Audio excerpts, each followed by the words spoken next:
Tout de suite, magazine.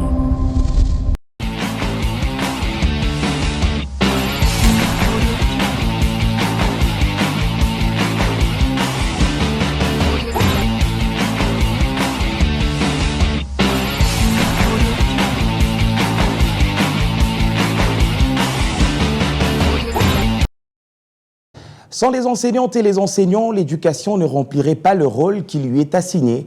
Car enseigner ne signifie pas uniquement apprendre à l'élève une série des faits et des nombres. C'est inspirer, libérer le potentiel de l'enfant et lui offrir des nouvelles perspectives. Enseigner, c'est également aider l'enfant à concrétiser son rêve d'enfant. Tout au long des différentes étapes de la scolarité, du jardin d'enfants à l'éducation supérieure, il faut des enseignants et des enseignantes qualifiées pour guider les élèves et les encourager à cultiver des valeurs fondamentales telles que la paix, la tolérance, l'égalité, le respect et la compréhension. Les enseignantes et les enseignants de qualité aident les enfants, les jeunes et les adultes à devenir des citoyens critiques, responsables, capables d'agir sur le monde qui les entoure. Ils éveillent aussi leur sens du dialogue et leur sentiment de confiance en eux et envers les autres. Les enseignantes et les enseignants constituent le pilier de l'éducation. Enseigner, c'est ouvrir des portes à un monde meilleur. De la qualité de l'enseignement dépend la qualité du monde de demain, dit-on. Voilà pourquoi chaque 5 octobre de chaque année, l'humanité célèbre la Journée mondiale des enseignantes et des enseignants. Occasion pour nous, la radio-télévision thématique de l'éducation, d'organiser ce plateau spécial pour faire une autopsie de la situation de l'enseignement en République démocratique du Congo. Mais également parler de la condition de travail, des conditions de travail des enseignants et celles d'apprentissage, justement, des élèves. Mesdames et messieurs, bienvenue sur ce plateau spécial Journée mondiale des enseignantes et des enseignants. Autour de cette table, des intervenants de grande qualité, experts en communication et sur des questions liées à l'éducation, syndicalistes, mais également professionnels de la CRE. Je vous présente ce casting exceptionnel. À ma droite, il s'appelle Mike Gardidiana, expert en communication, expert également sur des questions liées à l'éducation. Bonjour et bienvenue. Bonjour Joe, merci pour l'invitation. Très bien. À ma gauche, Rosil Martin Bouyamba, expert en communication, professionnel de la CRE. Bonjour et bienvenue. Bonjour Joe Ilonga, bonjour à tous ceux qui nous suivent. Très bien. Il n'est plus à présenter. Guy Chungu, expert en communication, expert de la CRE Blanche, directeur chef de service de la radio-télévision, thématique de l'éducation. Bonjour et bienvenue. Merci beaucoup. Très heureux de vous accueillir. Et enfin, Méliès Ndelo, expert en communication. Félicitations pour votre récente élection. Je vous en prie. Au sein de l'UNPC. Nous espérons que vous allez passer un fructueux mandat. Je rappelle que vous êtes syndicaliste, mais également professionnel de la CRE. Merci pour l'invitation. Ensemble, nous allons partager ce beau moment, un moment qui va nous permettre de pouvoir discuter autour de la Journée mondiale des enseignantes et des enseignants. Pour cette année, le thème retenu, valoriser les voix des enseignants vers un nouveau contrat social pour l'éducation. Première question, Mike Diana, je me tourne vers vous. Qu'est-ce que cette journée représente pour vous? À ne pas confondre avec la journée nationale de l'enseignement, célébrée chaque 30 avril de chaque année, ici en RDC. Merci pour la question. Je crois que la journée pour moi, au-delà de ce souci de valoriser un corps de métier aussi important sur l'évolution du monde, mais pour moi c'est également une occasion de sensibiliser sur l'importance, mais également sur l'évolution de ce métier. On ne dit peut-être pas assez. Dans la société d'autrefois, il était plus facile, avec la faiblesse en termes d'accès à l'information. L'enseignant détenait presque un monopole et était presque une jonction indispensable dans la formation, surtout dans la phrase pertinente que vous avez sortie, dans l'inspiration des élèves. Mais aujourd'hui, on est dans une société d'infobésité où l'info, on peut rencontrer à n'importe quel endroit. Internet, aujourd'hui, malgré cet art, est une source d'apprentissage énorme, ce qui fait que l'enseignant qui est ce levier important, je dirais, c'est levier des premiers rangs, devrait être aussi au cœur des discussions, au cœur des intentions, au cœur de politique de développement des États. Et je crois que pour moi, cette journée est une journée pour interpeller généralement les dirigeants, pour faire comprendre qu'aujourd'hui, ce que doit être cette société demain dépend aussi de regard, j'ai envie de dire, du prisme qu'on a du métier d'enseignant, surtout de la personne enseignant ou enseignante, et sur comment elle doit exercer ces métiers-là. Et pour moi, c'est une journée très essentielle. J'espère qu'on verra les choses de la même manière au-delà de traditionnelles journées, juste pour 2, 3, 4 thématiques partagées, puis passer à autre chose. Très bien. Rosil Martin Bouyamba, on va parler du rôle de l'enseignant. On va prendre des années, plusieurs années, 1980, 1990, jusqu'à ce jour. Est-ce que vous estimez que le rôle de l'enseignant reste intact jusqu'à ce jour? Oui, le rôle de l'enseignant reste intact, à mon avis, étant donné que l'enseignant lui-même sait que ce qu'il est en train d'exercer, c'est un noble métier, comme eux-mêmes disent, notre beau métier. L'enseignant devrait continuer à se cultiver. Il y a ceux qui le font. La plupart aujourd'hui de nos enseignants, ceux qui nous ont pris de 20 ans, 30 ans passés, sont vieillis. Aujourd'hui, nous remarquons ensemble que l'enseignant se rajeunit. Il y a les enseignants qui ont fait plus de 30 ans de métier, mais il y a également ceux qui continuent à entrer dans la cadence. Sinon, le métier, la section, je veux dire, pédagogique, n'existerait pas, à mon avis. Quand il y a la jeunesse qui, aujourd'hui, veut faire ce qu'ont fait leur encadreur, leur faiseur des rois, eh bien, ça prouve que, effectivement, l'enseignant est en train d'évoluer. Alors, en dépit de difficultés que cet enseignant connaît en termes de traitement social, mais cela n'empêche que la passion enfouie en la personne pour former, pour créer et recréer les vertus ne s'extirpe pas en elle-même, la personne. Guy Chungu, comment aujourd'hui on peut parler du rôle de l'enseignant de manière intacte, comme a dit Rossine Martin Mouyamba tout à l'heure, alors que la mondialisation a imposé ou nous impose la digitalisation dans l'apprentissage? Est-ce que la digitalisation a un impact négatif ou positif sur le métier de l'enseignant? Vous avez donné une partie de la réponse dans votre question. On ne peut pas aujourd'hui, avec la digitalisation, ne pas faire avec. Vous parlez de la mondialisation. Moi, je pense que les nouvelles technologies de l'information et de la communication sont aujourd'hui au cœur même de l'enseignement du système éducatif. Aujourd'hui, lorsque vous parcourez toutes les formations qui se donnent, avec les nouvelles réformes, avec tout ce qui nous vient ci et là, vous comprendrez que même l'extérieur met un accent particulier sur cet aspect des choses. Mais malheureusement, j'aimerais revenir un peu en faisant une évaluation. C'est vrai qu'on parlera de la République démocratique du Congo. Bien sûr, avec les différentes réformes. Messieurs, les enseignants restent ces nobles messieurs qui sont fiers de se retrouver avec la craie en main. Aujourd'hui, quand on parle de l'enseignant en République démocratique du Congo ou l'enseignante, vous remarquerez avec moi que c'est le fonctionnaire de l'État le plus clochardisé en outrance. La prise en charge de l'enseignant ici, en République démocratique du Congo, pose encore un problème. Il y a tellement beaucoup à faire et ceci fait partie même de certains facteurs qui influent sur la qualité de l'éducation. Vous ne pouvez pas ne pas valoriser l'enseignant et attendre en retour un impact favorable sur la qualité. Aujourd'hui, l'enseignant, je vais parler comme Gardi Diana l'a dit tout à l'heure, l'enseignant d'hier pouvait se retrouver dans les conditions favorables pour transmettre ce que les parents attendaient d'eux, surtout en termes d'instruction et d'éducation. Mais l'enseignant d'aujourd'hui, qui est-ce que l'on retrouve avec la créa à la main? Quelle qualité d'enseignant? Est-ce que nos enseignants, est-ce que même le système éducatif, je parle de notre pays, le système éducatif congolais, s'adapte à la digitalisation, à la mondialisation, aux nouvelles technologies de l'information et de la communication? C'est la grande question. Et donc, moi, je pense que c'est indispensable et on ne peut pas dissocier la digitalisation à l'enseignement, surtout pas dans notre pays. Mais Ndelo, on remarque de plus en plus de jeunes se donner à autre métier. Le métier de l'enseignant a perdu sa viabilité. De manière concrète, qu'est-ce qui peut être comme cause aujourd'hui à remettre sur la table sur les faits que nous constatons? Si on doit parler d'un jeune dans une famille qui voudrait embrasser le métier d'enseignant, en tout cas, ça pose beaucoup de soucis. Il y a des interdictions. Il y a des métiers qui attirent, le métier d'avocat, le métier de médecin. Mais il y a moins de jeunes aujourd'hui qui s'adonnent à ce métier.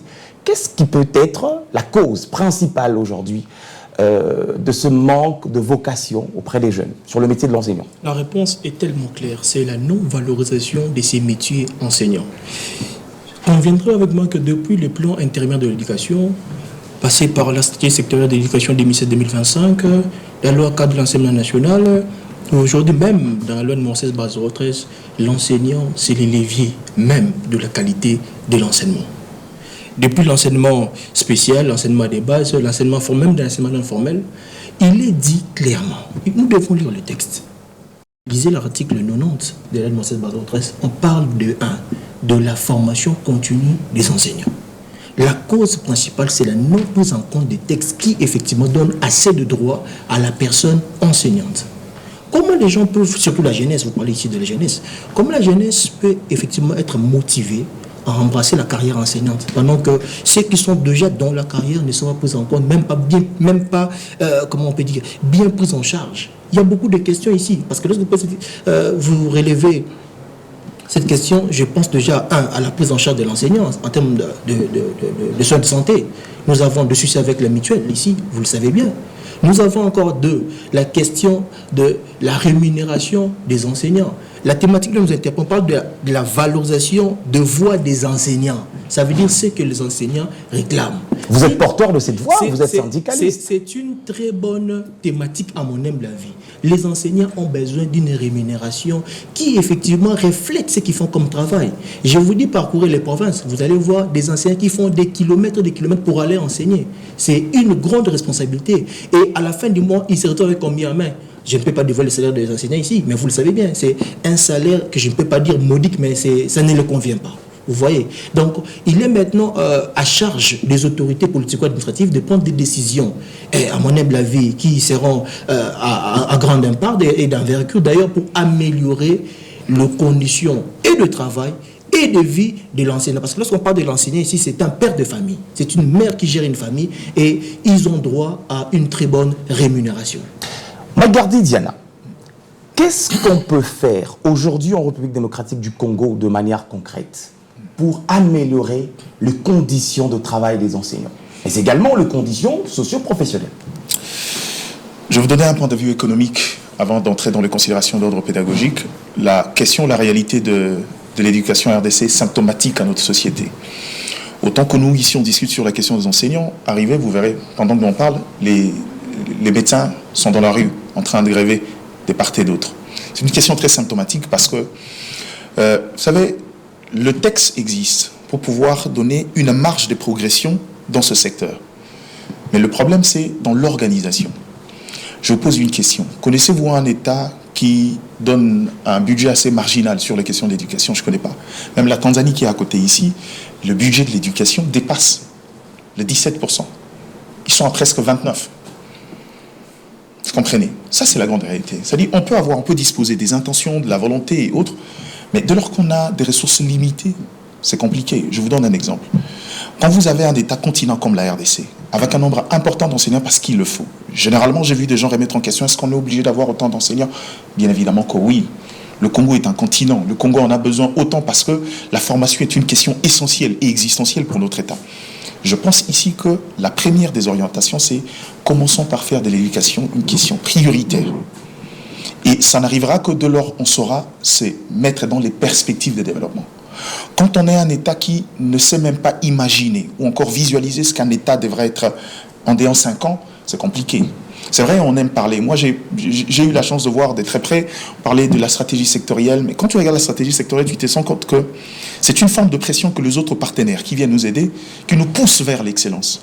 Mais en soi, nous-mêmes, nous constituons en premier lieu le frein pour l'exécution de ces différentes stratégies. Et c'est ça le plus grand souci et le plus grand défaut ici. Mais deuxièmement, dans l'approche pédagogique, on est arrivé à un niveau où il y a un cumul de beaucoup de problèmes. Je suis d'accord qu'aujourd'hui, il y a ce qu'on appelle la fuite de compétences dans le secteur de l'éducation parce que, qu'on se le dise la vérité, la viabilité d'un secteur pousse les gens à pouvoir ambitionner, à pouvoir regarder de très près la situation. Aujourd'hui, faites un sondage. Je ne pense pas que si jamais un enfant déciderait de devenir un enseignant, ça passerait pour une malédiction pour certains parents. Ça, c'est une vérité de fait. Et dans ça, il y a un cumul. C'est-à-dire qu'il y a déjà un passif assez énorme. La fuite de compétences a occasionné le trop-plein, excusez-moi, d'un bon nombre de gens qui ne sont pas qualifiés parce qu'on ne pouvait pas laisser les choses en état. Plutôt que de laisser le vide, on donne la chance à tout le monde. On donne la chance aux autres. J'en connais, surtout, permettez-moi, moi j'ai grandi à Massina. Je connais dans les environs, les écoles. Moi, j'ai eu la chance peut-être d'aller à Saint-Joseph. Mais la plupart des amis qui étaient autour de moi dans les écoles, quand vous arrivez, vous voyez le garçon, le monsieur qui enseigne le français. Moi, j'ai eu la chance d'enseigner aussi après mon diplôme d'État le français. Tu t'es dit, mais tiens, rien ne peut sortir de là. Mais quand tu arrives, tu te rends compte de son salaire, tu t'es dit, quelqu'un qui a suivi un cursus normal et qui aime sa vie n'ira pas faire ce métier-là. Et dans ça, il y a un équilibre qu'il faut trouver. L'équilibre, c'est quoi aujourd'hui? C'est une bonne dynamique d'aller vers la majoration, encore l'amélioration du salaire des enseignants, mais dans le fond, il faut commencer à faire un nettoyage. Or, dans le nettoyage, il y a un obstacle. Cette forme de politico-centrisme dans la vie de la République. J'ai dit toujours aux gens, l'enseignement et la fonction publique sont les deux indicateurs de l'accalmie sociale. Dès lors que vous commencez un travail de nettoyage, les grogne montent, les politiques n'aiment pas ça. On va vous dire, arrêtez d'abord. Très bien. Or, et pourtant, c'est le prix à payer. Or, c'est le prix à payer pour arriver à cette qualité-là. Et à un certain moment, il faudra qu'on se décide. Vous avez la parole. Parlons de la gratuité de l'enseignement. Mesure phare du président de la République. Vous êtes parmi les personnes qui vivent la gratuité de l'enseignement, qui respirent la gratuité de l'enseignement. Vous en connaissez le rouage. Est-ce que la gratuité de l'enseignement a amélioré les conditions socio-professionnelles des enseignants? Disons-nous les choses vraies depuis son lancement jusqu'à ce jour. En tout cas, la gratuité, selon la stratégie évoquée ici par Mélès Ndelo, la stratégie sectorielle de l'éducation 2016-2025, avait un seul objectif. Quand je parle de la gratuité, c'est répondre à une question liée à l'accès. Permettre aux enfants il était impérieux de ramener les enfants à l'école. Le reste, on peut tout dire. Mais s'il faut se tenir à cette réalité, la gratuité a pu ramener les enfants à l'école. Les chiffres sont palpables. C'était ça l'objectif. Et la stratégie répartie en 3 piliers présente clairement le problème, circonscrit clairement le problème. Après une autopsie, il y a eu 3 piliers mis en place pour toucher aux problèmes constatés dans le secteur de l'éducation, particulièrement dans le sous-secteur de l'éducation nationale. On parle ici de l'accès, notamment on peut citer comme arme efficace pour répondre à ces piliers, la gratuité. On parle de la gouvernance. Bonne gouvernance. Et puis, oui, bonne gouvernance. Et puis on parle de la qualité. La gratuité ne répond pas à une question de la qualité. Non. Ni à la gouvernance. Parce que la gratuité a amené avec elle les effets induits qui touchent le surpeuplement dans les salles de classe, à la qualité. Justement. Et moi, j'aimerais qu'on aille plus loin à réfléchir ici autour de cette table. Quelle a été la qualité de l'éducation avant la gratuité et quelle est la qualité de l'éducation après la gratuité? Il faut qu'il y ait des statistiques. J'aimerais voir aujourd'hui des experts du gouvernement, du ministère, s'asseoir et réfléchir pour sortir des indicateurs clairs et rationnels autour de cette évaluation. Parce que quand on parle de gratuité, vous entendrez les gens dans leur coin dire gratuité, excusez-moi de le dire en lingala, parce que salle de classe, ça n'a rien à voir avec la qualité. La gratuité n'a rien à voir avec la qualité. La gratuité, je l'ai dit, je paraphrase et je me répète, la gratuité, c'est fait accompagner des effets induits qui, une fois mal gérés, peuvent impacter négativement sur la qualité. Vous avez parlé du surpeuplement dans les salles de classe. Ça affecte un élément important. Les enfants ne pourront plus être à mesure d'assimiler bien leur matière. Il y a aussi la gestion des effectifs. Les enseignants, une salle de classe devrait en principe contenir combien d'élèves? Je crois que c'est 50 ou 30, 24. je crois, si je ne me trompe. 12 bancs, 24. 24. Ça, c'est à quelle école? Primaire ou secondaire? Nous sommes dans on donne un ratio. de base. On donne un ratio. Je crois que le ratio des 24, au regard de la démographie, ne tiendrait pas. Non, et pas du du nombre. Il faut peut-être aller légèrement un peu plus. Soyons raisonnables. Ouais, allons à 50. 30, 40. 50, c'est beaucoup. 50, Voilà, c'est beaucoup. allons-y à 40. Mais aujourd'hui, nous trouvons des salles de classe avec plus de 50 élèves. 150 d'ailleurs. Voire plus. Vous affectez sensiblement la qualité. Mais il y a un aspect important, une question majeure qui a été abordée, c'est l'accès. Parce qu'ils sont revenus quand même. Non, mais de part et d'autre, nous voyons la construction des écoles, des nouvelles salles de classe dans certaines écoles qui existent déjà. Oui, mais on doit le dire. On aimerait ici souligner que le gouvernement congolais a pris quand même quelques engagements dans ce sens, avec notamment le programme 145 territoires. Le développement de 145 territoires à la base. Là, c'est une faillite totale. Qui vise aussi la construction des écoles. On ne va pas rentrer dans les évaluations de ce programme ici, c'est pas pour ça qu'on est là. Mais je pense qu'il y a quand même des écoles qui ont été construites via ou par ce programme pour répondre un peu à cette réalité. Il y a aussi d'autres écoles qui ont été réhabilitées ou aménagées par le gouvernement pour toucher au problème. Mais ici, on se dit, il y a beaucoup à faire pour répondre à une deuxième phase de la stratégie, la qualité. Il y a beaucoup à faire. La qualité qui passe et forcément c'est très, très important. Par une bonne prise en charge des enseignants. Et on ne peut pas se permettre de dissocier, bien que le paiement régulier ou le paiement dans le norme, ou le paiement, je dirais, je vais utiliser le mot de Melès, s'il est parti, mais il viendra enfin. Le paiement tel que voulu du salaire des enseignants ne rêvait pas d'un caractère innovant. Payer un enseignant, c'est pas un caractère. C'est seulement ici qu'on veut en faire.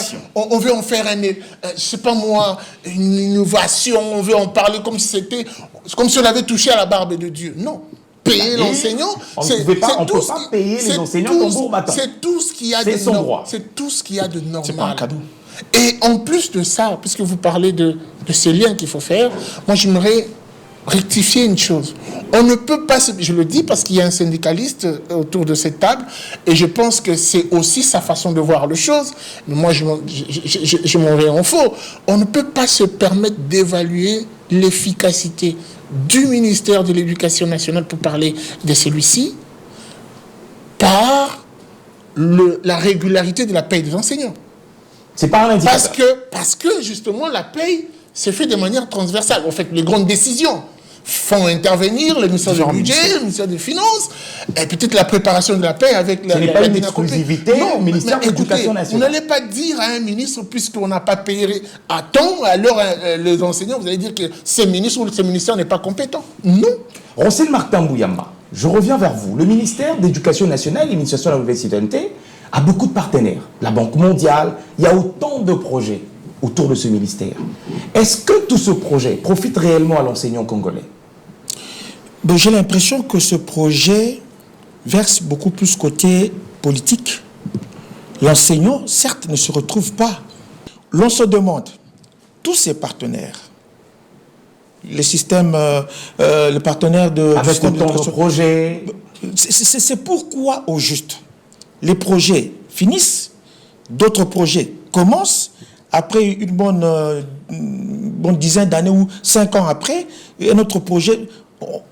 C'est comme si ce projet ne profite que à un certain niveau des cadres de l'enseignement supérieur, l'enseignement éducatif. Je ne suis pas d'accord avec cette façon de voir les choses. Il y a une contradiction autour de la table. Je ne suis pas d'accord, puisqu'on doit dire que le projet vienne en appui.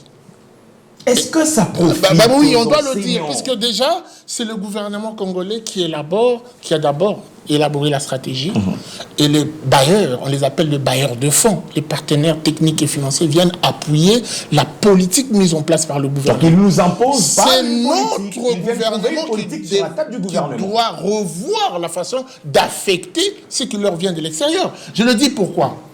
Nous avons toute une structure qui existe, l'espace, qui est dans l'élaboration même, et même les affectations, et même la conception des différents projets qui nous arrivent ici. C'est-à-dire quand un partenaire veut venir pour appuyer, l'espèce étudie, il y a des TDR qui sont produits en fonction des composantes qui prennent part, et puis voilà. Nous ne pouvons pas aujourd'hui responsabiliser le projet pour dire qu'ils ne sont pas là pour nous, ou ce sont eux qui font les choses à notre place. Non. Nous-mêmes, gouvernement, qu'est-ce que nous faisons lorsque cet argent nous arrive? Voilà, vous me rejoignez pour dire que ça fait bénéficier certains cadres seulement. Parce que si vous dites que ces projets, si vous dites disons les partenaires, c'est des projets les partenaires qui ramènent des millions de les dollars. partenaires viennent Bien sûr. d'autres. Voilà, vous avez votre programme, nous venons en appui. Ouais. Bon, maintenant, ça bloque à quel niveau? Parce que l'enseignant et l'enseignante congolais ne se retrouvent. Je vous donne un nullement. exemple simple pour vous montrer que M. Rossil Martin devrait faire un pas de plus pour cerner un peu la question. Excusez-moi de le dire ainsi. Lorsque l'on évalue la plupart de projets, remontons la mèche, Perse, PSU, Paqueux, tous ces cocktails de projets, il y a un facteur important qui revient après évaluation. Déficit communicationnel. C'est-à-dire que nous sommes nuls dans l'appropriation. Que fait le ministère bénéficiaire de tout ce projet pour que, au niveau de la base, ceux-là qui reçoivent, cette grâce, si je peux me permettre ainsi, comprennent et maîtrisent. Parce que nous allons recevoir le fonds. Mais la question était celle de savoir est-ce que ces projets-là profitent à l'enseignant. On parle de l'individu. Je vais vous donner un exemple d'un projet parlant qui profite aux enseignants. Parlant de l'enseignement à distance. Non, qui profite à l'enseignant. Justement, la formation des enseignants.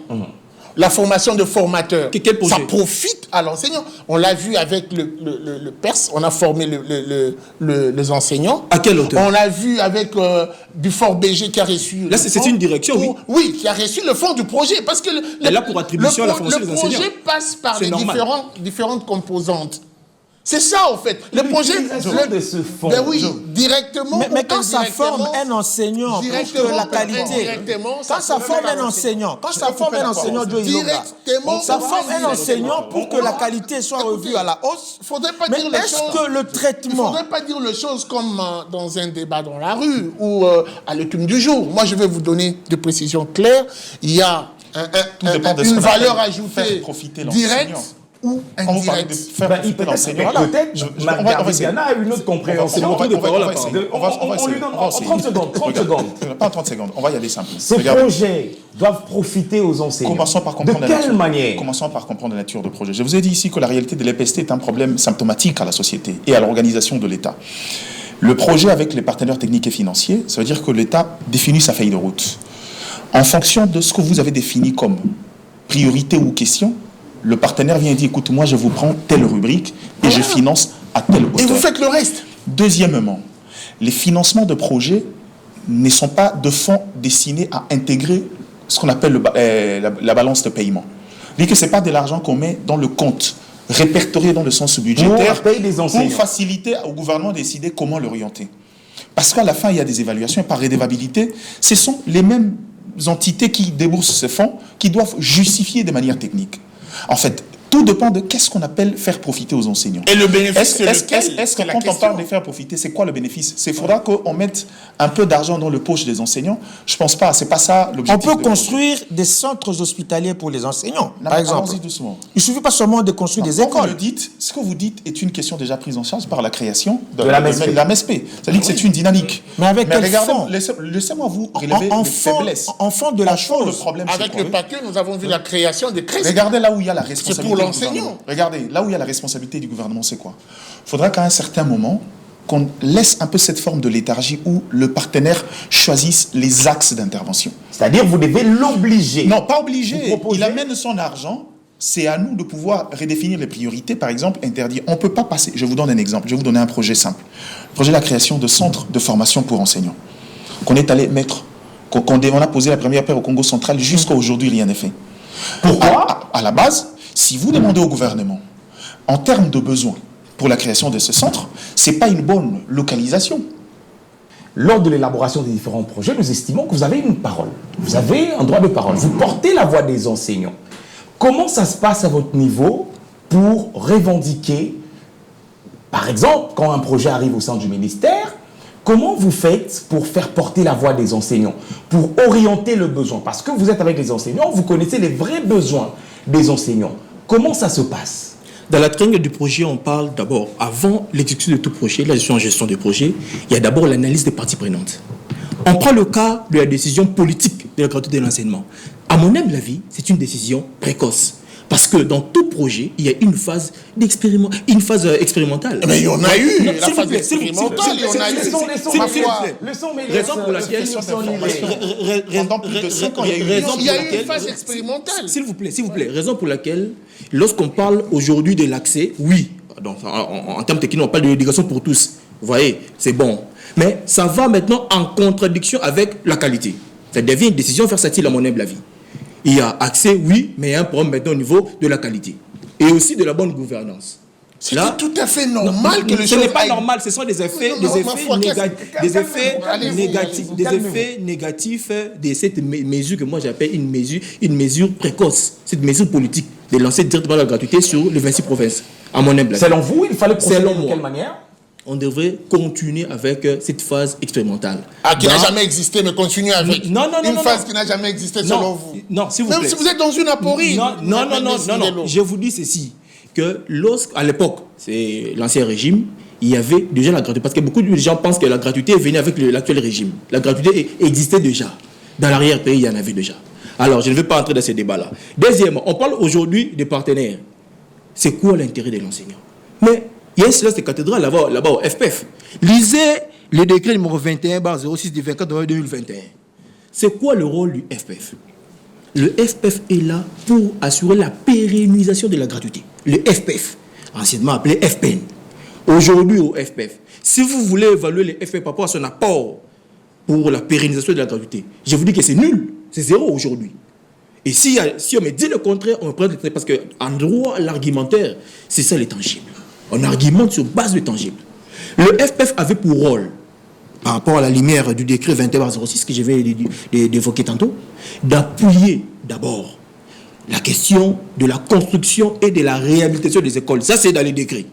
Donc, si on me voit une autre disposition dans les décrets... Avec quel moyen? Je vous dis, avec le moyen... Les ressources prévues n'ont pas été activées. Les ressources, par rapport au décret, ils devraient recourir...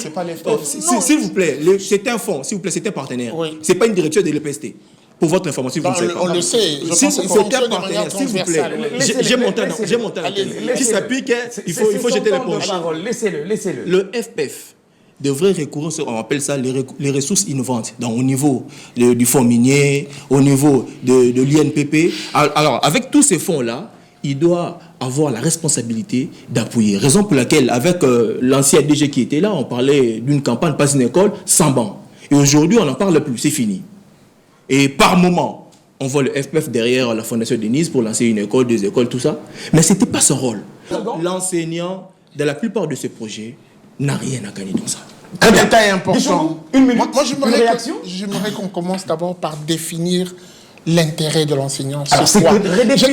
J'ai comme l'impression que dans la tête de la plupart de ceux qui sont ici, même de ceux qui nous suivent, l'intérêt, c'est un billet de plus dans la poche de l'enseignant. Non. Non, faux. Et que fait cet enseignant de ce qui lui revient comme intérêt? Je vous ai parlé avec le projet pas que de Crest. Gardier a cité un exemple. Ces Crestes-là, qu'en ont fait les enseignants? Que font les enseignants lorsqu'il faut leur soumettre à des formations continues? Est-ce qu'ils sont intéressés? L'intérêt, ce n'est pas seulement le billet de banque. Aujourd'hui, toutes les réformes qui arrivent mettent au centre de l'action l'enseignant et l'enseignement. Toutes les réformes, je dis bien toutes avec T majuscule. Il n'y a aucune réforme qui puisse se faire pour l'intérêt d'un directeur chef de service ou d'un conseiller dans un cabinet. Parce qu'il y a des études qui se font en amont. Mais jusqu'à présent, vous ne citez rien. Et les réformes se font... Comme intérêt de l'enseignant. Les réformes se font en fonction de la BCDR qui a été produit, la stratégie sectorielle de l'éducation.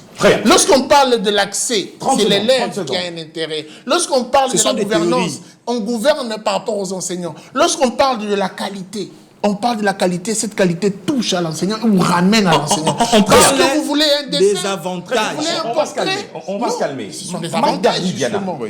Parlons de la problématique de la prise en charge des enseignants. Ça aussi, on va remettre ça autour de la table pour en parler. Est-ce que, pour certaines personnes, il faudrait une prise en charge ramenée vers le parent, orientée vers le parent. Pour d'autres, continuer avec l'État, améliorant. Est-ce que cette prise en charge, la manière dont elle se passe en ce moment, est-ce une faiblesse? La réponse est claire, je vous ai toujours dit. autant que l'enseignant se plaindrait, autant d'autres corps de métier vont se plaindre. La prise en charge n'est pas correcte. Pour plusieurs raisons. La première des choses, on ne peut pas parler du développement du système éducatif sans que l'État congolais prenne la mesure de la chose et octroie suffisamment de moyens à ces secteurs. C'est une question essentielle. Je sais qu'après, il y a une question de gouvernance de fonds, il y a une question de la qualité des orientations de ce fonds, mais à la base, en priorité, en luminaire, c'est combien on octroie au secteur de l'éducation. Ça, c'est la grande question. C'est ça le vrai problème. C'est le premier problème. C'est le plus grand problème, apparemment. C'est le premier et le plus grand de problèmes. On doit revoir à la hausse. Parce qu'à la limite, il avait déjà dit ça. Sans argent, vous ne pouvez rien faire. C'est justement ça. Le problème n'est pas dans la redondance, le problème c'est dans la rationalité. C'est-à-dire que c'est pas à chaque question qu'on me poserait, je vais changer d'avis juste parce que je veux changer. C'est ça le problème. Constant de point de vue. Donc, c'est ça le problème. Je l'ai dit dès le départ, c'est ça être constant. Le plus grand de problème aujourd'hui, c'est ça. Maintenant, dans le fond, quand vous parlez de la prise en charge, prenons par exemple du process. Est-ce qu'aujourd'hui, il est toujours logique de permettre à ce que la paye de l'enseignant soit structurée comme le fonctionnaire de l'État? Vous savez pourquoi je parle de sémi? Ça veut dire qu'aujourd'hui, il y a encore une structure qui prépare la paye et qui envoie. Contrairement, dans le système de la fonction publique, des agents publics de l'État, c'est des systèmes déjà fixés et où la paye est automatisée, mais on ne revient que pour le contrôle et la viabilité des agents, ceux qui sont des acteurs, ce qu'on constate les nettoyages des fichiers et autres. Ici, d'un mois à un autre, on peut décider du sort d'un enseignant. Avec le phénomène des activations. D'un mois à un autre, on peut décider du sort. Rossel Martin Bouyama, je reviens vers vous. Quand l'État sera en mesure de faire son travail, je ne vois pas l'importance de le faire. Vous aurez encore votre temps de parole. Rossel Martin Bouyama, revenons sur la viabilité du métier, le rajeunissement du secteur, la mise à la retraite des enseignants. Nous l'avons vu avec l'ancien ministre de l'EPST, le ministre Tony Mwaba. Pour mettre à la tête, il faut des moyens. On a vu des enseignants aller à la retraite. Tambour battant, à Mokengeli, moi j'en étais témoin. Mais aujourd'hui, qu'en est-il de cette situation, les enseignants qui doivent aller se reposer après de bons et loyaux services rendus à la nation? Tout devrait partir du projet de la loi financière. Si dans la loi financière, comme venait de le dire un de mes co-débatteurs, on avait un pourcentage précis, 27% par exemple, alloué uniquement au secteur de l'éducation de manière générale ou carrément au sous-secteur de l'enseignement primaire, parce que c'est ça dont on parle, c'est beaucoup plus au niveau de la gratuité. Je pense, à mon avis, que la retraite des personnes de troisième âge aujourd'hui, encore enseignants, encore enseignantes, devrait être faite, et je pense que ces personnes de troisième âge enseignantes devraient se bousculer au portillon pour aller en retraite. Se dire, j'ai rendu de loyaux services à ma nation, et puis je suis âgé, je suis fatigué, je dois aller me reposer, mais je veux être mieux que quand j'étais enseignant actif. Parce que l'État, qui a déjà dans sa loi financière réservé un pourcentage pour cela, il devrait aller en retraite. Alors, c'est là... Qu'est-ce qui bloque actuellement? Non, mais il n'y a rien qui bloque. Le blocage, c'est justement ce que je viens de dire. Non, mais c'est la loi financière. Nous sommes à quel pourcentage? Il n'y a pas un impact réel et visible. Nous sommes à quel pourcentage aujourd'hui? Aujourd'hui, vous avez entendu Marc Diana. Marc Gardi Diana, vous n'allez pas écorcher son nom? Non, je ne veux pas prendre... Je ne veux pas prendre son deuxième. Je ne veux pas prendre son deuxième nom. Je veux plutôt prendre le nom de mon collègue Diana. Ouais. Il sait de qui je parle, justement, mon confrère. Alors, il a dit ici qu'il était un moment enseignant. Et pourquoi il n'a pas continué dans l'enseignement? Tout jeune. La question vous est posée. Je comprends maintenant. Je ne lui demande pas de répondre. Je ne lui demande pas. Je ne lui ai pas posé la question. J'avais la vocation pour... Non, mais moi, ça prouve que je n'ai pas fini de toute façon. Vous pouvez me protéger, s'il vous plaît. Justement. Alors, c'est comme si l'enseignant aujourd'hui, le métier d'enseignant devient un tremplin. Je viens d'obtenir mon diplôme. Je viens d'obtenir mon diplôme d'État en pédagogie, où j'étais fort en calcul, etc. Je vais enseigner, et puis après, quand je vais à l'université, j'arrête avec l'enseignement, je deviens journaliste, je deviens avocat, etc. Non, l'enseignant. La mise à la retraite, vous avez parlé d'un pourcentage assez faible. Assez faible. Tout devrait partir du projet, je veux dire plutôt de la loi financière. Ça, je l'ai dit. Alors, pour rajeunir, comme on est en train de le faire, le secteur, si seulement les enseignants de 3e âge se retrouvent, ils vont se bousculer au portillon pour aller en retraite. Et cela fera en sorte que la jeunesse montante va aussi également se bousculer au portillon pour devenir enseignant. Et avec la nouvelle méthode liée au digital, l'enseignement aura une autre qualité tout à fait positive. Dites-moi un avis contraire. Non, mais moi, je suis estomaqué de vous entendre parler de la mise en retraite des enseignants. Cette question a été résolue, ma foi. Mais ça continue pas. Ça continue pas. Mais écoutez, laissez-moi vous éclairer la réponse. Allez-y, je vous en prie. Le gouvernement congolais a signé un protocole d'accord ou un partenariat avec le SENSAP. C'est la SENSAP qui... Pour assurer la mise en retraite des enseignants. En tout cas... Mais pourquoi il y a encore des plaintes? Pourquoi les plaintes continuent? Pourquoi les plaintes continuent? Ça ne devrait même pas être une question abordée, mais pourquoi les plaintes continuent? Non, mais les plaintes continuent puisque cette prise en charge n'est pas bien faite. Non, la prise en charge est procédurale. C'est normal. Mais ceux qui y sont, ne se retrouvent pas non plus. Combien gagne-t-il à la fin du mois? Combien gagne-t-il déjà à la fin du mois? Le syndicaliste est là. Combien gagne? Ceux qui sont allés en retraite, comme vous l'avez dit à l'époque de l'ancien ministre de l'EPST, ceux qui y sont déjà, ceux qui sont en retraite. Vous avez eu votre temps d'antenne. Comment se retrouvent-ils? Écoutez la réponse. Reconnaissez quand même que cette question... Cet aspect de choses vous a échappé. Reconnaissez quand même. Laissez-moi vous dire que le gouvernement congolais a fait un pas dans la prise en charge des enseignants par rapport à la retraite. Mais les plaintes continuent. Par rapport à la retraite. Ça n'exclut pas le fait que les... Je dois réagir à chaud. On doit revoir. Par rapport à la retraite. Le pourcentage de la mise en retraite des enseignants est assez faible. Il y a deux choses. On parle de la retraite passion errante. C'est survie d'ailleurs. Donc la SENSAP, c'est après la retraite. Là, c'est la SENSAP. Mais vous parlez de la retraite. Ici, si aujourd'hui, au sein du ministère... La SENSAP, c'est après la retraite. Je suis perdu. Non, la retraite. Donc, si on vous envoie en retraite, c'est la caisse, effectivement, qui va prendre en charge... Non, on parle de ça. C'est la prise en charge, la retraite. Justement. Commençons par fixer le cadre. Comment s'organise la retraite? La retraite est un système de prise en charge. C'est-à-dire les enseignants s'assurent eux-mêmes leur retraite. La notion de la retraite, c'est la cotisation. Quelle est la difficulté? On a envoyé des gens à la retraite, on a voulu aller dans la dynamique de la retraite sans avoir des ressources parce que ces enseignants qui ont fonctionné, dont on cite ici 60, 80 ans, n'ont pas participé, n'ont pas prévu, n'ont pas organisé leur retraite. Ce qui fait que ce sont ceux qui sont actifs maintenant qui doivent payer pour leur retraite. Le temps de constituer cette cagnotte-là, il faut suffisamment du temps. Voilà pourquoi la réflexion a été pondue au niveau d'une cellule stratégique à la présidence, c'est que faut rendre obligatoire ces paiements-là, contrairement à la cotisation libre qui était autrefois, qu'on pouvait prendre à la CNSS, pour faire en sorte qu'on puisse très rapidement récupérer une quotité et être en mesure d'assurer la retraite, parce qu'il est incohérent d'assurer la retraite des enseignants avec l'appui des partenaires techniques et financiers. C'est une question de souveraineté, une question interne. La Banque mondiale a pu commencer juste pour nous donner le go, mais après... La retraite, c'est que Joe, pendant que toi tu travailles, tu cotises. Dès que tu pars, ce que tu as payé, pendant que toi tu payes maintenant, sert à la retraite pour ceux qui sont partis avant. Quand tu arriveras à la retraite, ce sont ceux qui sont actifs qui payeront pour ta retraite. Très bien. C'est ça la notion de la retraite. Maintenant, la question c'est que... 30 secondes à chacun. Permettez-moi aussi. 30 secondes. Non, avant les 30 secondes. Notre temps d'antenne avant les 30 secondes. Vous parlez de la qualité avant aussi. Les 30 secondes. Maintenant, quand on discute sur les questions d'organisation. Vous savez... Les subjectivités font partie des éléments qui rendent la tâche difficile à ces sous-secteurs de l'EPST.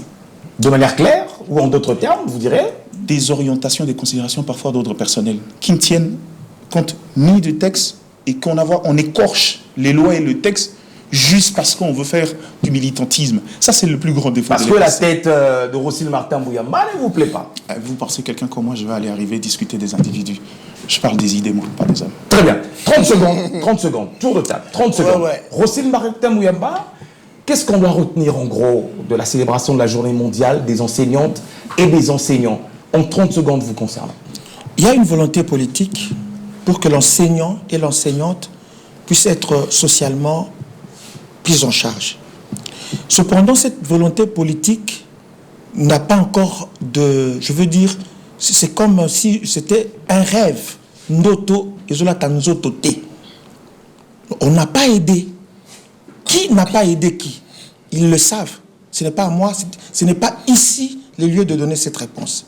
Il faudrait, comme on parle aujourd'hui de la gratuité de l'enseignement primaire, tout autour de ce concept, de ce projet, de cette exécution, il faudrait qu'il y ait des effets induits dans la prise en charge des enseignants et des enseignantes. Très bien. Mais également les retraités, les personnes de troisième âge qui doivent se retirer de l'enseignement, je veux dire. Mélès Ndelo, 30 secondes. Il y a un élément que on va laisser Mélès. n'intègre pas.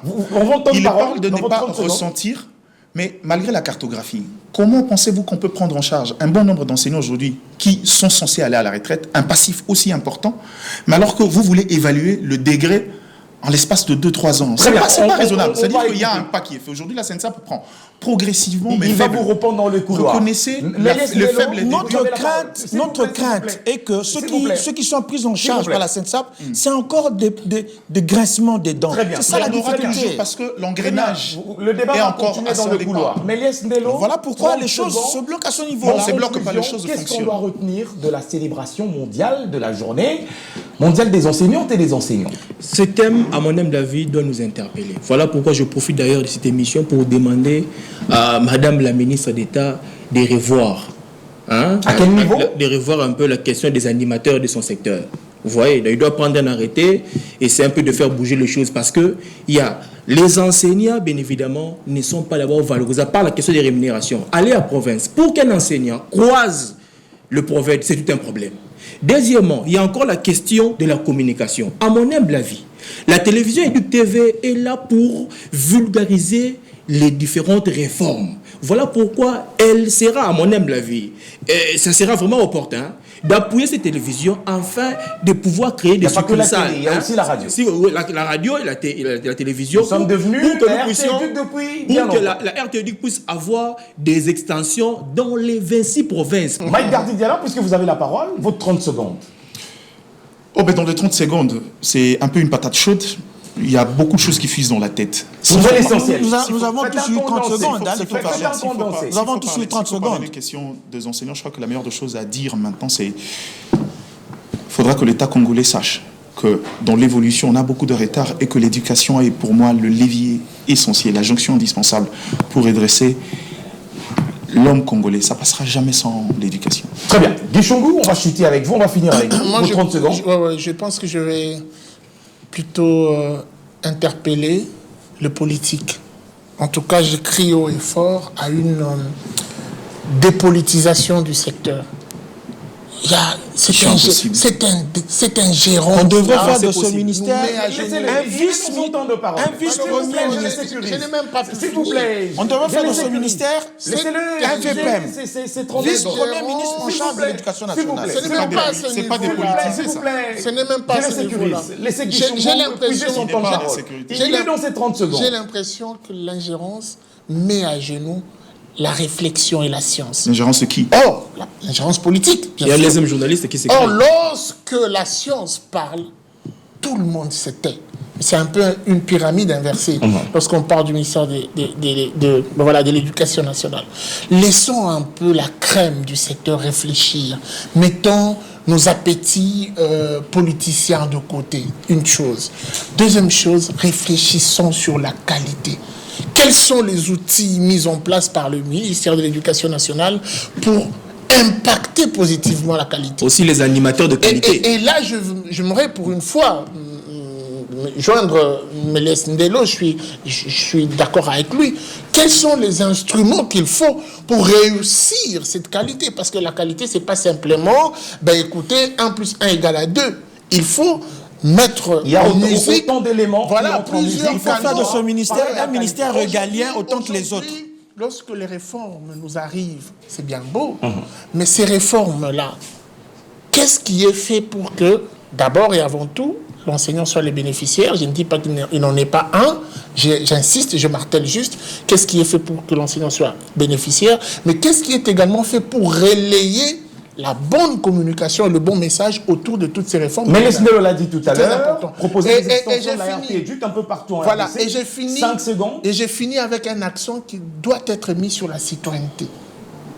Le ministère de l'Éducation nationale, aujourd'hui, a un rôle très, très important. Vous avez l'impression qu'on parle plus de l'éducation nationale devons, que de la nouvelle citoyenneté. Le droit et les Experts devoirs. en communication, nous devons proposer au ministère une stratégie pour asseoir cette nouvelle citoyenneté. Très bien. Nous, experts, nous, chevaliers de la plume, nous devons faudrait-il qu'ils rentrer en musique avec pour l'appui du FF. accompagner cette citoyenneté. Très bien, merci le beaucoup. FOP. Merci beaucoup à Lesnelo. vous. Merci beaucoup, en tout cas, avec un casting ressemblant à l'effectif actuel du Real de Madrid, comme vous venez de l'avoir sur ce plateau. On ne finira jamais. On finira jamais, surtout avec une thématique aussi intéressante.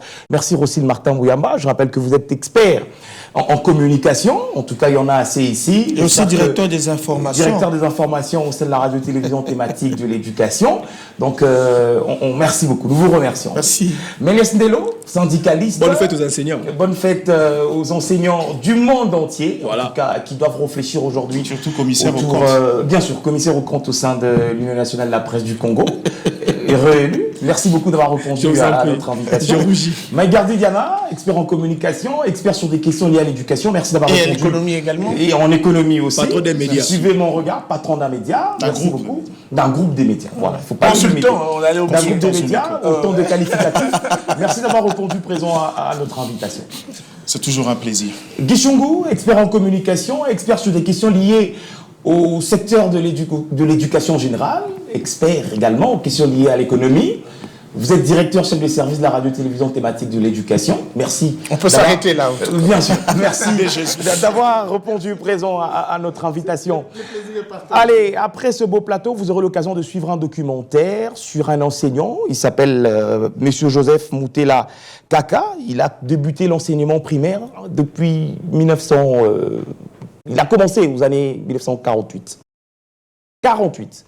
Il n'est pas allé en retraite. Il n'est pas allé en retraite jusqu'à ce jour. C'est sa passion. C'est un documentaire réalisé par Belge Bélessi, Michel. Vous aurez l'occasion de suivre ce documentaire ici au sein de la RT Éduc. Quelqu'un qui détient plus de 74 ans dans le métier. Donc vous aurez l'occasion de suivre. Vous aurez aussi l'occasion de suivre les avis de certains enseignants, en tout cas ici à Kinshasa, mais également les élèves ainsi que les parents d'élèves autour de la journée mondiale des enseignantes et des enseignants. Allez, on se donne rendez-vous, qui se fête aujourd'hui, le 5 octobre de chaque année. Portez-vous bien et merci de continuer à nous faire confiance. Bye bye. Bonne fête.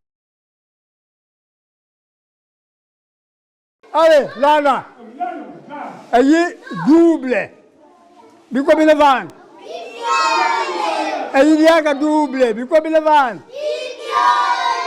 Ah, double, c'est quoi ça va, hein? Si tu as un quoi? 20 photos. Mais, ah, bah, qu'est-ce que c'est? Pourtant, si, c'est bel et bien une star, c'est Papa Joseph Moutela Kaka, qui enseigne à l'école primaire depuis 1948, qui totalise à ce jour 74 ans comme enseignant et qui, contre toute attente, continue d'enseigner. Là. Lolo. Loulou. Papa Moutela Kaka, avoir son histoire, c'est vraiment un phénomène. Un phénomène, un homme heureux. Heureux de ce qu'il fait. Bonjour. Vous n'allez pas à l'école? Pourquoi? Vous de l'après-midi? Merci. Heureux de le faire depuis autant d'années. Et heureux de continuer à le faire. 74 ans qui s'acharne à être transmetteur de connaissances. Et aujourd'hui, il a 94 ans.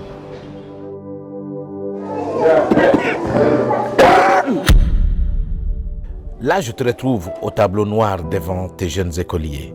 Ils ne sont pas 30, ils ne sont pas 50, ils sont 101.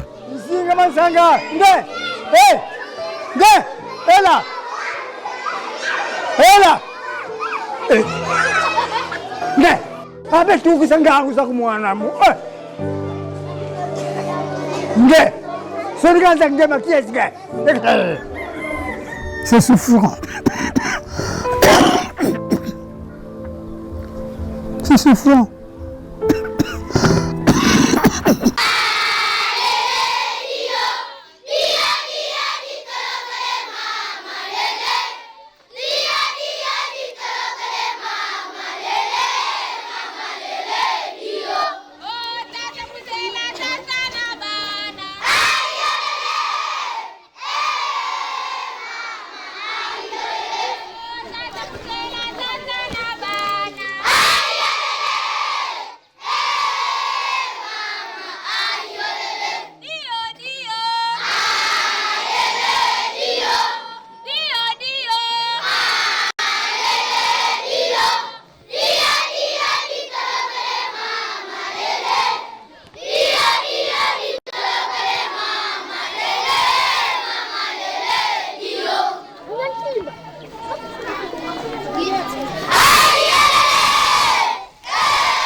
Tata Mutela Kaka a choisi le métier de la connaissance.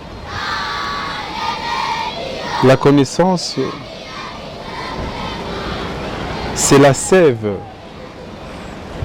qui nourrit toute action ingénieuse. Et ici-bas, l'action devient construction lorsqu'elle est l'accomplissement de la connaissance. Papa Mutela, c'est un homme heureux, vraiment heureux. Et son bonheur lui vient du travail qu'il fait avec abnégation, avec joie. Ce travail lui apporte le plaisir.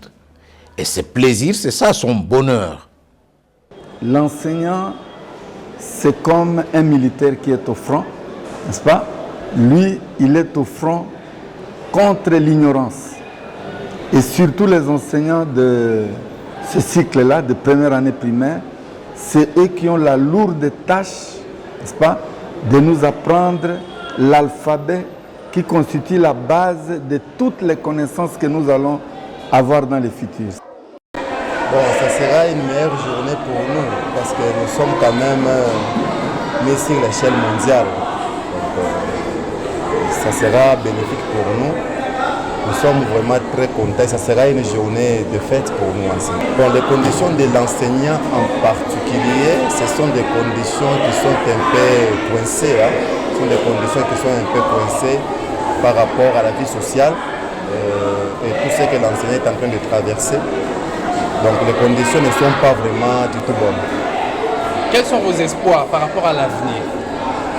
Bon, nous avons l'espoir par rapport à l'avenir si du moins Dieu nous aidait à nous donner des gens qui pouvaient être en mesure de répondre aux exigences de l'enseignant.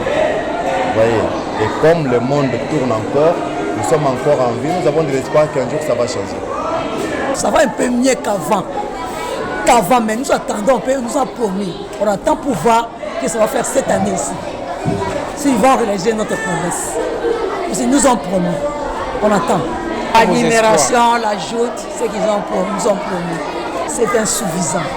Ça n'arrive pas au taux d'aujourd'hui.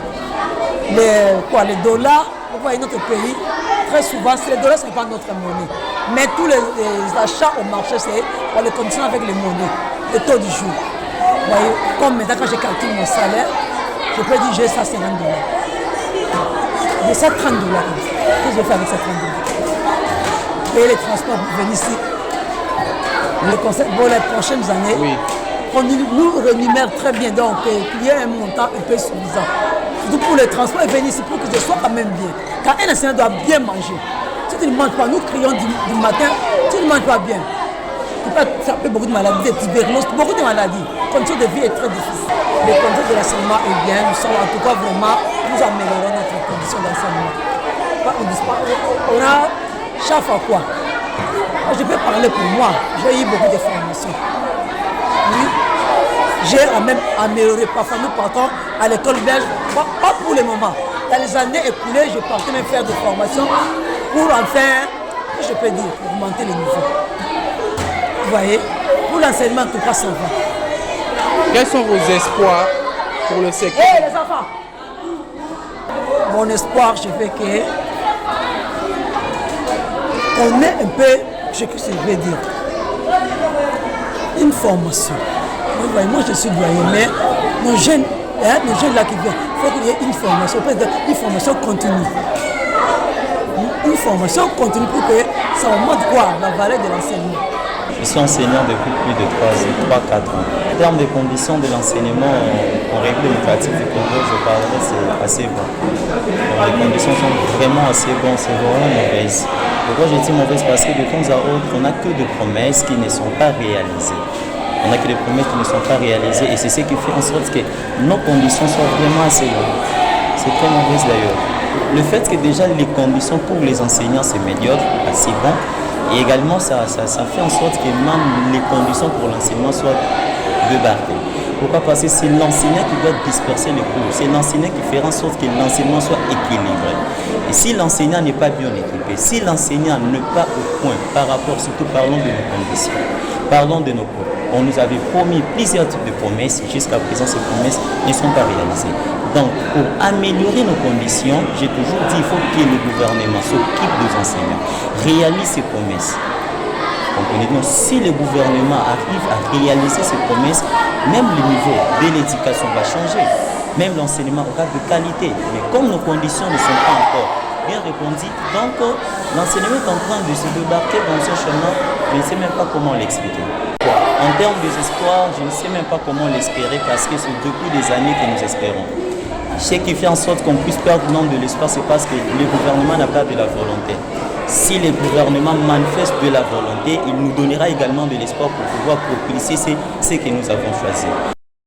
Bon, vraiment, le monde c'est bon. C'est parce qu'il y a une étude qui organise à la vie, ma vraiment, la monde qui est madame. Et puis, on a commis des par rapport à Ndéga de Bosso, on a qui Bosso, on a des manabana, on a tombe au fond de Bomoni, moi, naïe. En tout cas, tout vraiment, c'est facile, tout le monde connaît un peu ça. On a autant de madame, si on n'a pas besoin de poser des questions, on se répondre là, on va remercier vraiment, en tout cas. En fait, pour les conditions de l'enseignement en RDC, moi, je m'aurais juste dire en 2 mots, mon époque que moi j'ai étudiée, je trouvais que l'enseignement c'était vraiment meilleur que cette époque de la gratuité. Il y a un peu du désordre, mais qui est quand même assez un peu bien organisé. Les frais scolaires, même les élèves dans des écoles, j'ai remarqué qu'il y a vraiment beaucoup d'élèves qu'à notre époque. Dans une salle de classe, on peut trouver même 70, mais à l'époque, c'était pas comme ça.